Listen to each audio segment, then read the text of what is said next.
Yeah, obviously they need to secure supply from other countries. We believe China, which is the main producer of wheat, could be one alternative. We believe also the US could help. I don't know if you knew that, but approximately 1/3 of the US soft commodity is used for biodiesel, biofuel. So obviously they could reroute this use and bring that to countries who are in it. And what about the secondary effects more broadly when you take a step back? And I know you alluded to this earlier on in some of your commentary, but what secondary effects do you see for inflation and for central banks around this region and globally?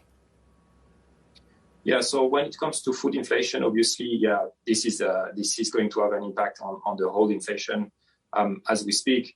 Even though when we look at the latest CPI figures, we've seen that it's basically other factors that are driving the inflation. It's more like airline prices, for example, that has been rising a lot lately.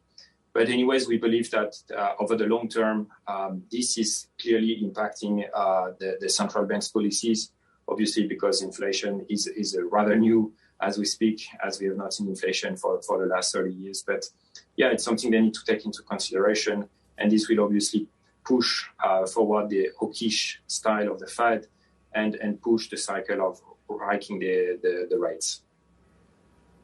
Yeah, exactly. So interesting to see how central banks respond if we see this situation in soft commodities continuing to impact the overall outlook here. Clement, is there anything else that we should be looking out for in this environment? And when it comes to what's next for India's wheat exports, do you expect any kind of resolution as a result of what we're seeing right now? Any kind of progress moving forward? Well, I think over the short term, it's some sort of a defensive move, and they want to protect their own supply. So I don't think over the short term we can have some sort of a resolution.